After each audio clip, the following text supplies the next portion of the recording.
Republican Congressman Scott Garrett has expressed interest in Paul Ryan's chairmanship position at the House Budget Committee. And Congressman Scott Garrett is here with us in New York right now. Congressman, welcome. It is always a pleasure to be with you. Thank you. So your hat's in the ring to take over Paul Ryan's job. So it is. So at this point, we were pleasantly surprised, very happily surprised when Paul's name was aired on TV as being the nominee picked by Mitt to be his vice president running mate. I don't think Mitt could have picked anybody who was better as far as being into the weeds on the issues, knowledgeable about this, articulate on the issues on that. I'm sure you've had Paul here before. He is so great. I say about Paul in a positive sense. You know, he's a policy wonk on these things, and that's exactly what the country needs. Well, you're a policy wonk. I know you are. I know you. You're my congressman. And you say that nicely too when you say that? I really do say that nicely. Thank you. So, what policy wonkishness would you bring to the chairmanship of the House Budget Committee? What would you do about the budget? Well, it's a neat time actually to be for whoever is going to be in that position to be the chairman. As somebody put it the other day, is the next chairman, assuming that we get Romney in the White House and we take the Senate and we have the House again, the next chairman, unlike when Paul was there, will actually be shooting with bullets, if you will. We've passed, the House has passed a number of budgets in the past. Passed the House, goes over there. This time, our budget will effectively become the blueprint for the economy going forward. Would you take us over the fiscal cliff?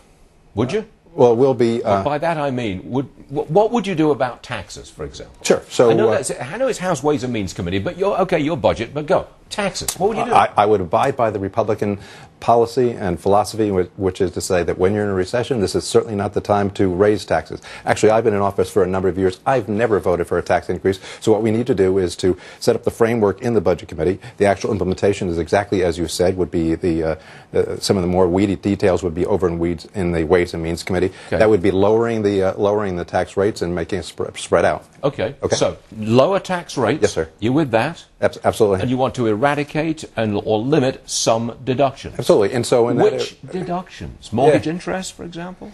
Yeah, there you go. So I have to ask. State and local taxes? Yes. Well, what would you limit? I mean, these are three key issues, aren't they? Would you limit further mortgage interest deductions? Yeah. Would you limit in some way the deduction for state and local taxes? Would you limit the deduction for charitable donations? So it's interesting. On the very first one, which is probably one of the most controversial, which is the mortgage interest deductions, there's already a discussion in Washington, honestly, from the stakeholders, the interested parties on the outside who say never, ever touch these things whatsoever. Even they have begun to say, well, maybe there is some area for room to reform those as far as they work, as far as secondary mortgages and what have you. You'd chuck it into the mix. I think that the next Congress, regardless of who's in the White House, has got to look at these issues, and everything has to be on the table. And all three of the things I mentioned would be on the table. I think they would be fair game. I think they would be fair game. Does that mean that they would be eliminated? I don't know if people are saying that, but would that mean that they could be made fairer, simpler, more equitable? Absolutely. But if you cut tax rates, you've really got to cut deductions pretty much across the board, really serious cuts to make up for the revenue. Sure, and in that area, and this is probably one area where the Republicans haven't really articulated the message very well. For the last several years, the Democrats have been beating us up and saying, oh, what are you going to do with corporate deductions? What are you going to do with that deduction for corporate jets and what have you?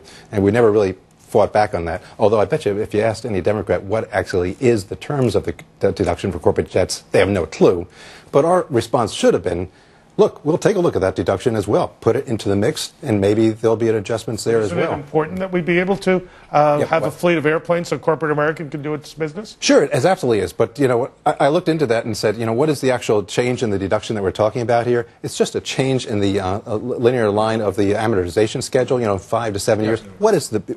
That's what we're talking about. But the Democrats play that off as saying, this means that the bigwigs, fat cats, are being able to get some sort of great advantage. Congressman Doug Schoen is still a Democrat. He wants to get you to say, yeah, I'm all in favor of these corporate jets. That's basically what you're saying. I think it's part of the mix, and I think you can consider amortization schedules, but I don't think you want to hurt the economy just for the sake of political points. No, and I'm with you. I think we're all on the same page on that one. I think we are. Okay, good. All right, your hat's in the ring to be the chairman of the House Budget Committee if Paul Ryan becomes the Vice President of the United States of America. Everyone's hope. Thanks for joining us, Scott. It's a pleasure to be with you. Thank you so much.